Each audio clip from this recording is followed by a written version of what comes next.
दोस्तों, जब आप अपने वर्तमान स्थिति से संतुष्ट होंगे तो तभी आपके अंदर एक आशावादी विचार उत्पन्न होगा। जब आप अपनी ज़िंदगी से असंतुष्ट रहेंगे तो आप कोई भी नया विचार नहीं अपना सकते। इसी से रिलेटेड आज एक मोटिवेशनल स्टोरी हम इस वीडियो में लेकर आए हैं। एक व्यक्ति रोज पत्थर तोड़ने का काम करता था। वह घर से थोड़ा दूर बड़े से पर्वत के पत्थर तोड़ता और अपना जीवन यापन करता। एक दिन उस व्यक्ति ने सोचा कि क्या हम जीवन भर यही काम करते रहेंगे? क्या हमारे जीवन में कभी आराम मिलेगा? बात सुनते ही उसके मन में एक असंतुष्टि की भावना उत्पन्न हो गई और वह अपने आप को कोसने लगा। असंतुष्टि की भावना के कारण उसे रातों में नींद आना बंद हो गई और वह हमेशा सोचने लगा कि मुझे बड़ा बनना है।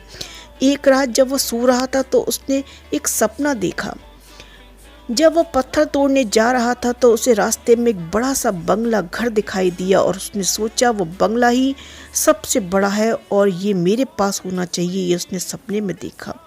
वह बहुत देर तक बंगले को देखता रहा। कुछ देर बाद एक व्यक्ति आया जिसको सभी लोग फूलों की माला पहनाई और जय जयकार करने लगे। वह व्यक्ति कोई राजनेता था।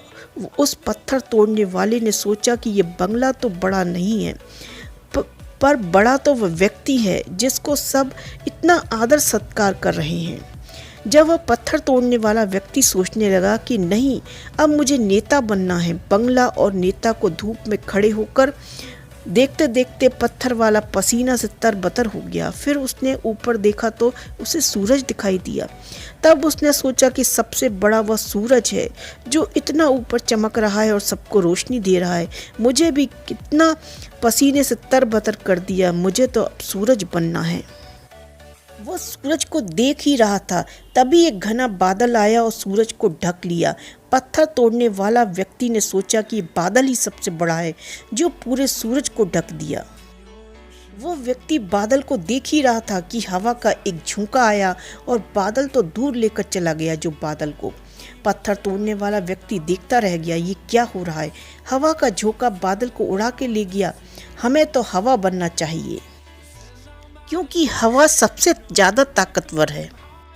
वो ये सोच ही रहा था कि हवा एक पहाड़ से टकराई और हवा ने अपनी दिशा मोड़ दी और पहाड़ टस से मस नहीं हुआ। यानी पहाड़ में दम है, हमें तो पहाड़ बनना है। तभी उसने देखा कि एक व्यक्ति आ रहा है और अपना हथौड़े से उस पहाड़ को टुकड़ा टुकड़ा कर रहा है। ये क्या हो रहा है? इतना बड़ा पहाड़ जो हवा के विशाल झोंके का रास्ता बदलने के लिए मजबूर कर देता है, टस से मस नहीं हुआ। उसे एक छोटा सा व्यक्ति टुकड़े टुकड़े कर रहा है। इतना बड़ा पहाड़ जो हवा के विशाल झोंके को रास्ता बदलने के लिए मजबूर कर दिया, टस से मस नहीं हुआ। उसे एक छोटा सा व्यक्ति ने तोड़ा। व्यक्ति बार बार सोच रहा था, नहीं, ये नहीं हो सकता, कभी नहीं हो सकता। मुझे पत्थर तोड़ने वाला नहीं बनना है। किसी भी हाल में मुझे पत्थर तोड़ने वाला नहीं बनना है। क्योंकि वह स्वयं पत्थर तोड़ने वाला व्यक्ति था। उसकी आंखों के सामने जो आ रहा था कि एक व्यक्ति पहाड़ के टुकड़े टुकड़े कर रहा है, उसकी आंखें खुल गईं। फिर उसने सोचा, मैं जो हूँ, जिस हाल में हूँ, मैं ठीक हूँ। यानी कि मैं सबसे बड़ा मैं हूँ जो इस पहाड़ को तोड़ रहा हूँ।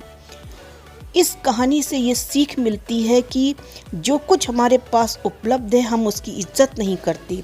हम हमेशा दूसरों को देखते हैं कि उनके पास क्या है जो हमारे पास नहीं है। इसी चक्कर में हम असंतुष्ट और दीनहीन भावना महसूस करते हैं। यदि आपको जीवन में आगे बढ़ना है तो अपने आप को हमेशा आशावादी बनाए रखें। आशा ही जीवन है। आप जो हैं ठीक हैं। कुछ कमी है तो उसे दूर करने का प्रयास करें। ओवर थिंकिंग ना करें। कोई भी व्यक्ति एवं कोई भी पद 100% अच्छा नहीं होता। कुछ ना कुछ उसमें कमी जरूर होती है। हमें उस कमी को दूर करना चाहिए, ना कि असंतुष्ट होना चाहिए।